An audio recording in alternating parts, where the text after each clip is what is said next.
कल्पना कीजिए, आप एक जहाज पर यात्रा कर रहे हैं और अचानक वो डूबने लगता है।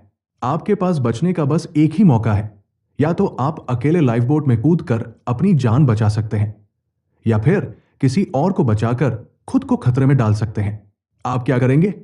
क्या आप पहले अपनी जान बचाएंगे या किसी और को बचाने के लिए अपना जीवन दांव पर लगाएंगे? यह प्रश्न सिर्फ किसी काल्पनिक स्थिति तक सीमित नहीं है। यह मनुष्य की मूल प्रकृति पर गहरा प्रश्न उठाता है। क्या मनुष्य स्वभाव से ही स्वार्थी है? क्या हम अपने व्यक्तिगत हित को ही सबसे पहले रखते हैं, भले ही दूसरों की कीमत पर हो? या फिर हमारे भीतर सहानुभूति और परोपकार की भी एक स्वाभाविक भावना है?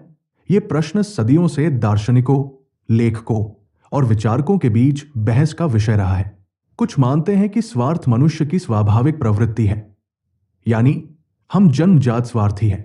वे कहते हैं कि अस्तित्व बचाए रखने की प्राथमिक प्रवृत्ति ही हमें प्रेरित करती है। वहीं कुछ विचारक मानते हैं कि दयालुता, सहयोग और परोपकार हमारी प्रकृति का उतना ही अहम हिस्सा है जितना स्वार्थ। यह बहस सिर्फ दर्शन तक सीमित नहीं है। आधुनिक मनोविज्ञान और न्यूरोसाइंस भी इस विषय पर गहराई से शोध कर रहे हैं। इस वीडियो में हम इस प्रश्न को दार्शनिक और साहित्यिक दृष्टिकोण से समझेंगे। हम देखेंगे कि कैसे थॉमस हॉब्स, मैकियावेली और एन रैंड जैसे विचारकों ने मनुष्य को स्वाभाविक रूप से स्वार्थी बताया, जबकि रूसो और डेविड ह्यूम ने इसके विपरीत तर्क दिए। फिर हम एडम स्मिथ और नीत्शे जैसे विचारकों के बीच का मध्यम रास्ता भी देखेंगे, जिन्होंने स्वार्थ और परोपकार को एक दूसरे का विरोधी नहीं बल्कि पूरक माना। इस वीडियो का दूसरा भाग और भी रोमांचक होगा, जहां हम इस प्रश्न को विज्ञान, मनोविज्ञान और आधुनिक समाज के नजरिए से देखेंगे। तो आइए शुरुआत करते हैं। क्या मनुष्य वाकई स्वभाव से स्वार्थी है? क्या होगा अगर समाज से कानून, नैतिकता और व्यवस्था एक झटके में गायब हो जाए? क्या हम एक दूसरे की मदद करेंगे या फिर अपने अस्तित्व की रक्षा के लिए दूसरों को कुचल देंगे? कुछ महान विचारक मानते थे कि स्वार्थ ही मनुष्य का मूल स्वभाव है, और अगर हमें कानून और नियंत्रण से नहीं रोका जाए तो हम आसानी से अपनी बुनियादी प्रवृत्तियों पर उतर आएंगे। आइए इस विचार को तीन प्रभावशाली दार्शनिकों और एक साहित्यिक उदाहरण के माध्यम से समझते हैं। थॉमस हॉब्स एक अंग्रेज दार्शनिक थे, जिन्होंने अपनी किताब लेवाइथन में मनुष्य के स्वभाव के बारे में एक कड़वा लेकिन यथार्थवादी दृष्टिकोण रखा। हॉब्स के अनुसार स्टेट ऑफ नेचर, यानी बिना समाज और नियम कानून के मनुष्य सभी के खिलाफ सभी की लड़ाई, war of all against all, में उलझा होता है।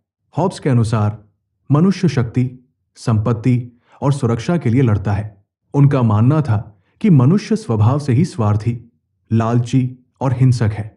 जब तक हमें कोई सख्त ताकत जैसे सरकार नियंत्रित न करे, हम अपने निजी हित के लिए किसी भी हद तक जा सकते हैं। हॉब्स ने कहा था कि मनुष्य का जीवन प्राकृतिक अवस्था में निर्धन, घृणित, पशुवत और संक्षिप्त होता है, क्योंकि बिना व्यवस्था के हम सिर्फ अपने फायदे के बारे में सोचते हैं।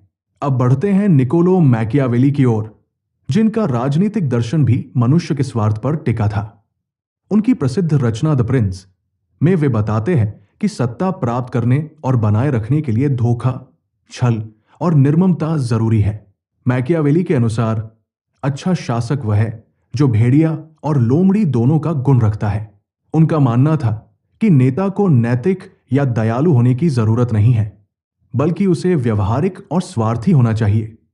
उन्होंने कहा, यह अधिक सुरक्षित है कि लोग आपको प्यार करने के बजाय आपसे डरे। मैकियावेली के अनुसार सत्ता बनाए रखने के लिए छलकपट भी जायज है, क्योंकि लोग स्वभावतः स्वार्थी होते हैं और सिर्फ डर या ताकत के सामने झुकते हैं। आधुनिक युग में अमेरिकी दार्शनिक और लेखिका एन रैंड ने स्वार्थ को एक नैतिक गुण के रूप में प्रस्तुत किया।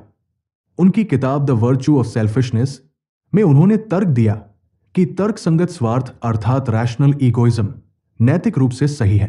रैंड का मानना था कि दूसरों के लिए बलिदान देना या निस्वार्थ सेवा करना एक नैतिक बंधन नहीं है, बल्कि एक गलत विचारधारा है।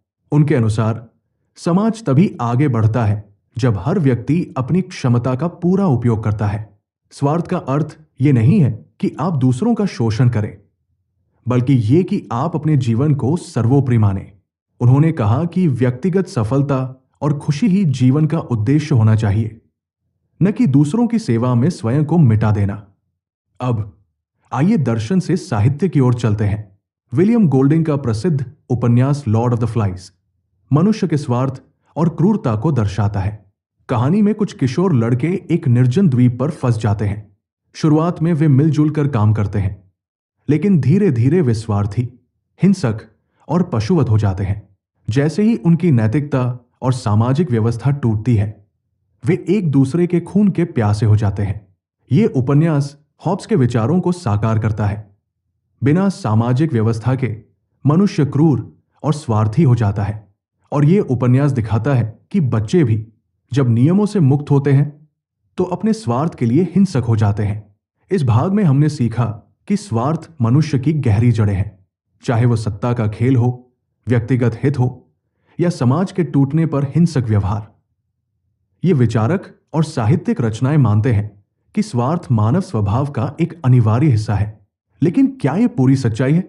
आइए आगे बढ़ते हैं कुछ ऐसे दार्शनिकों की ओर जिन्होंने इस विचार को चुनौती दी। उन्होंने कहा कि मानव स्वभाव में परोपकार, दया और सहयोग भी निहित है। कल्पना कीजिए, एक ठंडी सर्द रात में आप किसी बेघर व्यक्ति को सड़क पर ठिठुरते हुए देखते हैं।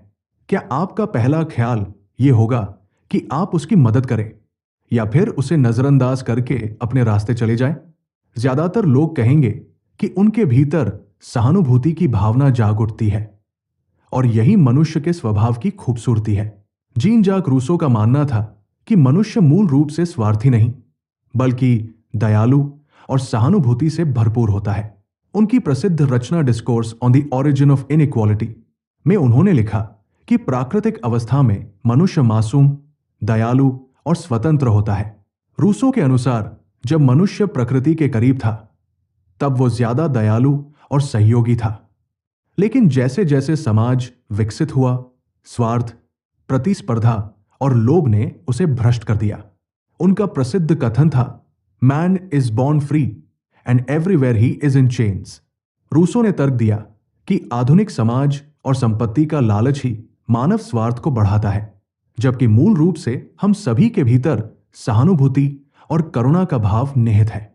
स्कॉटिश दार्शनिक डेविड ह्यूम ने भी इस विचार का समर्थन किया कि मनुष्य के भीतर स्वाभाविक सहानुभूति होती है।